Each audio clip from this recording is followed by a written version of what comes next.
This woman's name is Paige, and she destroyed her entire future in the 3 seconds it took to grab a steering wheel because she wanted ice cream. What happened next wasn't just a breakup. It was the complete annihilation of everything she thought her life would be. And the worst part? She still doesn't understand why.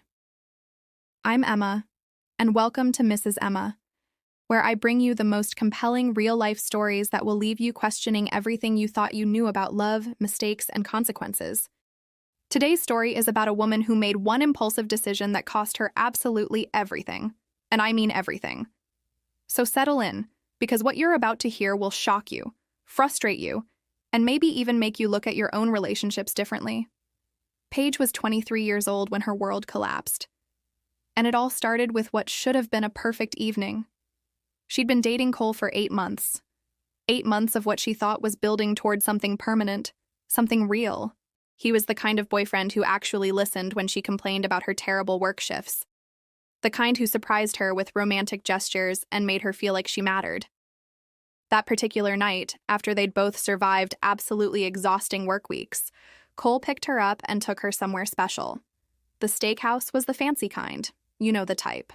White tablecloths, waiters in pressed suits, warm bread arriving at your table before you even glance at the menu. It was the sort of place that made you feel important just by walking through the door.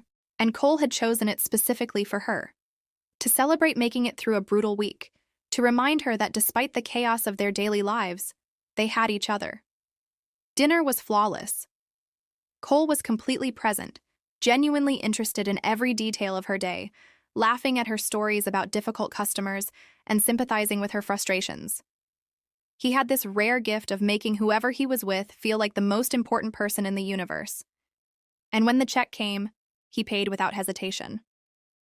Paige knew he earned more than she did, but still, the gesture made her feel cherished, protected, like she'd found someone who would always take care of her. They left the restaurant full and happy, driving through the city with easy conversation and comfortable silence. Paige felt content in a way she hadn't felt in months. Safe, loved, exactly where she was supposed to be. But then she saw it, the bright red Dairy Queen sign glowing against the dark sky like a beacon calling to something inside her. And suddenly, despite the rich dessert they'd just shared at the restaurant, despite being completely full, Paige wanted ice cream with an intensity that surprised even her. It wasn't really about the ice cream, though she didn't realize that at the time. It was about extending the perfect evening just a little bit longer. About creating one more shared moment, one more memory to add to their collection. She asked Cole sweetly if they could stop. Just for a minute. Just for something to cap off their wonderful night together. Cole laughed, the kind of gentle laugh that should have been her first warning. "Didn't we literally just have dessert at the restaurant?" he asked, his eyes still on the road, his tone still light and patient. But to Paige, it felt dismissive, like he wasn't hearing what she was really asking for. Yes, they'd had some fancy chocolate creation at the steakhouse, but that wasn't the point. The point was doing something spontaneous together, making the night last just a little bit longer.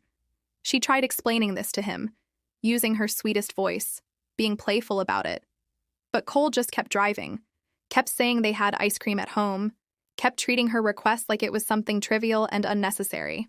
And that's when Paige's frustration started building. Because when she wanted something, she wanted it in that exact moment. The ice cream at home wasn't the same. It wouldn't be part of their date. It wouldn't be special. Cole wasn't understanding this, and his patient repetition of, "We have ice cream at home," felt like he was treating her like a child being denied candy at the grocery store. So she kept asking, kept pushing, kept trying to make him understand how much this small thing meant to her. But Cole remained unmoved, his hands steady on the wheel, his decision apparently final. Then Paige saw the McDonald's approaching on the right side of the road. And in that moment, what seemed like a playful idea popped into her head. She'd just reach over and give the steering wheel the tiniest little nudge toward the McDonald's. Not enough to actually turn the car, just enough to show Cole she was serious. It would be cute, flirty, a physical way of saying please when her words weren't working. They played around like this sometimes, after all. He'd tickle her when she was being stubborn. She'd poke his ribs when he was ignoring her. This would just be the driving version of their usual playfulness. So Paige reached across the center console and gave the wheel what she thought was just the smallest little turn. But physics doesn't care about intentions. The car swerved violently, much more dramatically than she'd expected, jerking into the opposite lane before Cole could grab control back. And because the universe has impeccable timing for disasters, there was another vehicle right there in that lane, right there at the exact wrong moment. The impact wasn't severe, just a bump, really. The kind of minor collision that happens thousands of times every day in cities across the world. But in that instant, Paige's perfect evening shattered into something unrecognizable. The other driver pulled into a nearby parking lot, and Paige could see through the windshield that he was angry. Really angry. Getting out of his car with aggressive body language and raised voice energy. Paige stayed in the passenger seat. She didn't handle confrontation well, and besides, Cole was better at dealing with difficult people. She figured he'd smooth things over quickly, man to man, and they'd be on their way. Maybe still even make it to get ice cream if Cole realized how bad she felt about the whole thing. But watching through the glass, Paige could see the other driver was being completely unreasonable, waving his hands dramatically, obviously yelling, making a massive production out of what was clearly a tiny accident. Paige started feeling annoyed on Cole's behalf, watching him have to stand there and deal with this aggressive stranger over nothing. Nobody was hurt. Both cars looked fine. Why was this taking so long? 15 minutes passed with Paige sitting alone in the car, waiting, getting more frustrated with each passing moment. When she leaned forward to inspect the damage, she could barely see anything. Cole's car had maybe the faintest little dent in the bumper if you looked closely. The other car looked completely undamaged as far as she could tell. So what was the big deal? Finally, Cole returned to the car, and everything about him had changed. His jaw was clenched so tight the muscles stood out. His knuckles were white from gripping the steering wheel. His entire face had gone red with an anger Paige had never seen in him before. Cole, who was always calm and collected about everything, looked like he was barely containing rage. They drove in absolute silence. The kind of silence that presses against your chest and makes it hard to breathe. Paige hated the silent treatment more than almost anything. It made her anxious, made her feel like she was suffocating, made her desperate to fix whatever was broken between them. So she tried to help, tried to lighten the mood, tried to show Cole that he was overreacting to a situation that really wasn't that serious. "Well," she said with forced cheerfulness, "that could have gone a lot worse." Cole slammed on the brakes so hard that Paige lurched forward against her seatbelt. The car screeched to a complete stop in the middle of the road. And when he turned to look at her, Paige saw something in his eyes she'd never seen before. Something that genuinely frightened her. "Get out of the car." His voice was cold and flat and absolutely terrifying in its controlled fury. Paige stared at him, completely confused. "What? Cole? What's wrong?" "Get out of the car." Each word was pronounced separately, carefully, like he was using every ounce of his self-control to not explode completely. "Cole, I don't understand. Now." For the first time in their entire relationship, Paige felt actually afraid of him, afraid of what he might do if she didn't comply. So she unbuckled her seatbelt with shaking hands, opened the door, and stepped out onto the dark roadside. Before she could even turn around to try talking to him through the window, Cole hit the gas and disappeared into the night, just left her there, standing on a poorly lit road in heels and a dress with no idea where she was or how to get home. Paige stood there in shock for several minutes, certain he'd come back, certain that once he drove around the block and calmed down, he'd return to pick her up and they'd talk this through. But the minutes stretched on, and the road remained empty except for occasional passing cars. She had no choice but to start walking. In uncomfortable heels that weren't designed for hiking along roadside gravel. In a dress that was perfect for a nice restaurant but absolutely wrong for a long walk home. The journey took nearly an hour, and with every painful step, Paige's confusion transformed into resentment. How could Cole abandon her like this? Leave her vulnerable and alone in the dark over something so stupid? She could have been grabbed by someone, could have been hit by a car walking on the narrow shoulder. Her feet were absolutely killing her, blisters forming with each step, and all she could think about was Cole probably already home, comfortable and warm, while she suffered out here because he'd thrown a tantrum. When Paige finally made it back to the apartment, she knew something was wrong the second she walked through the door. The space felt different, hollow. And then she started noticing all the empty spaces where Cole's belongings used to be. His gaming chair was gone from its usual spot in the living room. The coffee maker he'd brought into the relationship was missing from the kitchen counter, leaving just a clean square outline where it used to sit. His clothes had been removed from the closet, leaving sad, empty hangers swaying slightly. Even his protein powder and toiletries had been cleared out of the bathroom cabinet. He'd come back while she was walking home and erased himself from her life completely. Like he'd never been there at all. Like their 8 months together had been nothing but a temporary arrangement that could be dissolved in an evening. Paige immediately tried calling him, straight to voicemail. She sent text after text, 20 or more, apologizing and begging him to call her back and explain what was happening. But Cole never responded. Not once. He'd ghosted her completely, cutting her out of his life with surgical precision. That first night was horrible. Paige couldn't sleep, kept expecting to hear his key in the lock or see his name light up her phone screen. But nothing came except silence and the growing realization that this wasn't just a fight they'd work through. This was something much bigger and potentially irreparable. The next few days brought a new kind of pain. Text messages started arriving from their mutual friends, and they weren't asking if she was okay. They were accusatory, harsh. Messages like, "What the hell is wrong with you?" and "How could you do that to Cole?" Messages that made it clear Cole had told everyone his version of what happened. And here's what hurt most. Nobody wanted to hear her side. When Paige tried explaining that it was an accident, that she never meant for anything bad to happen, people looked at her like she was making excuses. Even her own sister took Cole's side, which felt like the ultimate betrayal. Everyone had decided she was the villain before she'd even had a chance to defend herself.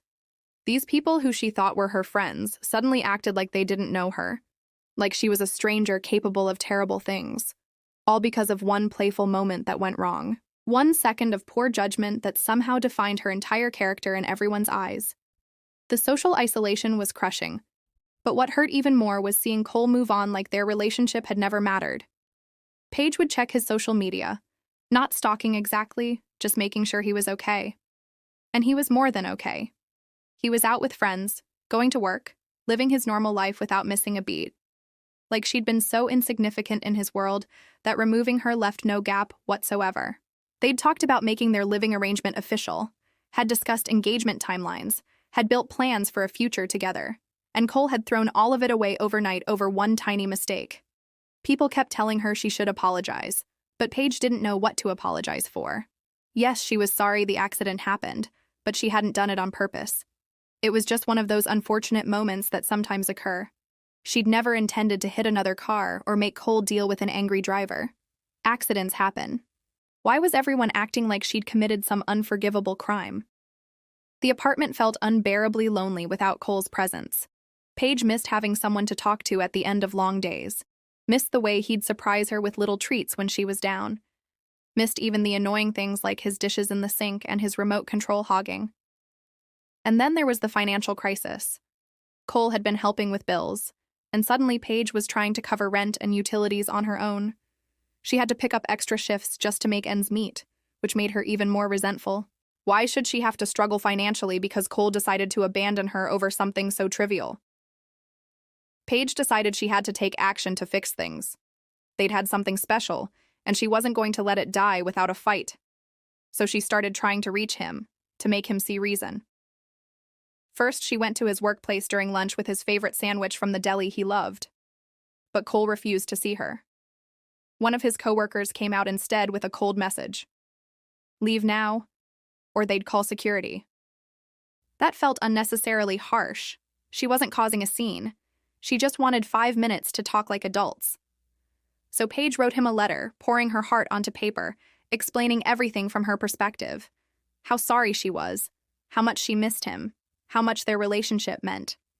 She left it in his mailbox and waited for a response that never came.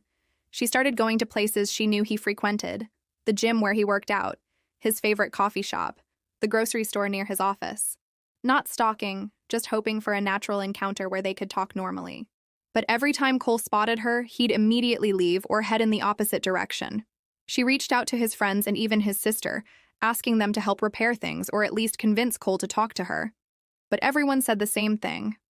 Cole didn't want contact, and she should respect his decision and leave him alone. Paige even offered to pay for the damage to his car, even though it would cost her 2 weeks of salary she couldn't afford to lose. She thought that might prove how serious she was about making amends, but Cole wouldn't even discuss it. Then came the news that absolutely destroyed her. Through a mutual friend, Paige heard that Cole was talking to someone new, some woman from his workplace who was apparently really nice and good for him. How could he move on so fast?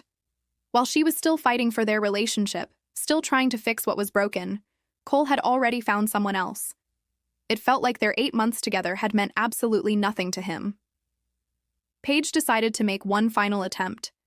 She bought flowers and went to Cole's apartment, planning to give him a heartfelt speech about love and second chances.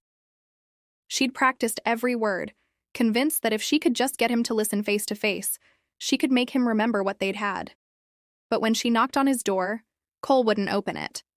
She could hear him inside, could tell he was home, but he just ignored her completely. For 20 minutes, Paige stood there talking through the door, apologizing, explaining, pleading, and Cole never responded, never even acknowledged her presence. That's when Paige finally accepted that Cole was truly done with her, and nothing she did would change his mind. But the devastation was only beginning. Within a few months, Cole wasn't just dating that woman from work. They got engaged. Actually engaged. After knowing each other for practically no time at all, while he couldn't forgive Paige for one mistake after 8 months of commitment. Paige had to see their engagement photos all over social media because mutual friends kept posting about it. And Cole looked genuinely happy. Happier than she'd ever seen him, even during their best moments together. This other woman was getting everything that should have been Paige's. The romantic proposal, the ring, the future they'd planned. In the photos, Cole looked at his new fiancée with this intensity, this commitment, like she was receiving the best version of him while Paige had only gotten the practice run. And Cole's entire life seemed to be improving dramatically, while Paige's fell apart. He got promoted at work to a supervisor position. He and his fiancée bought a house together. He had this perfect life mapping out before him, while Paige could barely keep her head above water. She started losing friends because people got tired of hearing about her situation. Apparently, needing support during a difficult time made her exhausting and negative. Even longtime friends started avoiding her or making excuses when she wanted to hang out. Then work became a problem. Paige couldn't concentrate, kept showing up late because she wasn't sleeping well. Her manager started criticizing her performance. Eventually, they fired her for reliability issues, which seemed completely unfair considering what she was going through. But apparently employers don't care about personal problems. Without that job, Paige couldn't afford rent anymore. She had to move back in with her parents at 23 years old, which was absolutely humiliating. Explaining to her parents why she was back home, sleeping in her childhood bedroom, was one of the lowest moments of her entire life. And Cole knew all of this was happening. Through their remaining mutual connections, he knew she'd lost her job, knew she'd moved back home. But he never reached out. The man who'd once told her he loved her and wanted to take care of her forever couldn't send even a simple text to check if she was okay. Then came the final humiliation. Paige was out at dinner with her parents, one of the few times she'd left the house in weeks, and Cole walked in with his fiancée, celebrating their engagement at the same restaurant where he used to take Paige. She had to sit there watching this other woman receive all the attention and romance that used to be hers. Cole was so obviously happy and in love, and it was like watching someone else live the life Paige was supposed to have. The worst moment came when they noticed her sitting there. Cole looked directly at Paige, and for a second she thought maybe he'd come over, maybe ask how she was doing. But instead, he just turned back to his fiancée and continued their conversation like Paige didn't exist, like she was furniture, like she was nothing. That's when Paige knew he didn't just want to move on from her. He actually hated her. After everything they'd shared, all the good memories, she'd become someone he couldn't even acknowledge in public. But things got worse. Paige discovered that Cole had been telling everyone the full story about that night. How she'd grabbed the steering wheel and caused the accident because she wanted ice cream. He made it sound like she was unstable and dangerous, someone who would risk lives over dessert. And people believed him. Suddenly, everyone in their social circle looked at Paige like she might snap at any moment. like she couldn't be trusted. She'd been branded as the psychotic ex-girlfriend. The gossip spread everywhere. Even strangers seemed to have heard the story. Paige would go places and feel people whispering, judging her based on Cole's version of events. Meanwhile, Cole's perfect life kept getting better. Another promotion, a bigger house, a beautiful relationship with his perfect fiancée. Everything he touched turned golden, while everything in Paige's life turned to ashes. She kept waiting for karma, for something bad to happen to balance things out. But it never came. If anything, leaving Paige seemed to be the best thing that ever happened to Cole. He was thriving in ways he never had during their relationship. Meanwhile, Paige couldn't get a decent job because her employment history was spotty, couldn't move out of her parents' house, couldn't maintain friendships because everyone thought she was too dramatic and negative. Her entire life had been destroyed over one moment of poor judgment. Looking back, Paige believes Cole completely overreacted. Yes, maybe she shouldn't have touched the steering wheel, but it was clearly an accident. Nobody got seriously hurt. The fact that Cole threw away 8 months over something so minor proved he never really loved her the way he claimed. And the way he handled everything afterward? That was cruel and unnecessary. He could have talked to her, explained his feelings, given her a chance to make things right. Instead, he cut her out completely and spread stories that destroyed her reputation. Paige now believes the real issue was that Cole couldn't handle being with a woman who had a strong personality or independence. He wanted someone submissive who'd never challenge him. When Paige showed she'd stand up for what she wanted, even playfully, he couldn't deal with it. His new fiancée is probably exactly the boring, submissive woman he wanted all along. Someone who never questions his decisions or asks for anything inconvenient. In a way, Paige feels sorry for her. That woman thinks she's getting a great guy, but she's actually with someone who will abandon her the second she does anything he doesn't like. Cole showed his true colors when he left Paige on that dark road. He's not the caring, patient man everyone thinks. He's selfish and unforgiving, and his fiancée will discover that eventually. As for Paige, she's learned that you can't count on anyone when things get tough. People will turn on you in a heartbeat if it's convenient, even people who claim to love you. The experience taught her to look out for herself first, because nobody else will. She's done trying to please people who don't appreciate her, done apologizing for having a personality and wanting things in life. Cole can have his boring life with his boring fiancé. Paige will find someone who appreciates a woman with spirit, who isn't threatened by excitement, who understands that accidents happen and doesn't hold grudges over tiny mistakes. But she'll never forget how quickly everything solid in her life disappeared. How easily people she trusted turned against her. How unfairly she was treated over what was really just bad luck. It's made her realize the world is harsher and less forgiving than she thought. That sometimes good people get punished while selfish people get rewarded. She hopes that someday Cole realizes what he lost. Maybe when his perfect relationship hits its first real bump, he'll remember how good he had it with someone who actually cared enough to fight for the relationship. But by then, it'll be too late, and he'll have to live with the consequences of his choices, just like Paige has had to live with hers. Wow. That was Paige's story. A relationship destroyed in 3 seconds.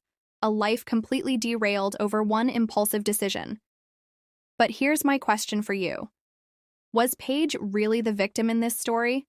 Or is there something she's not seeing about her own actions and the consequences that followed? I'm Emma, and this is what I do here at Mrs. Emma. I bring you these incredible, complicated, sometimes shocking real-life stories, and let you decide what's really true. If this story made you think, if it frustrated you, or if it reminded you of something in your own life, do me a favor. Hit that like button right now. Share this video with a friend who needs to hear it. And most importantly, subscribe to the Mrs. Emma channel so you never miss another one of these absolutely wild stories from real people's lives. Trust me, the stories I have coming up are even more unbelievable than this one. I'll see you in the next video. Until then, take care of yourselves, and remember, sometimes the story we tell ourselves about what happened isn't the whole truth. This is Emma signing off.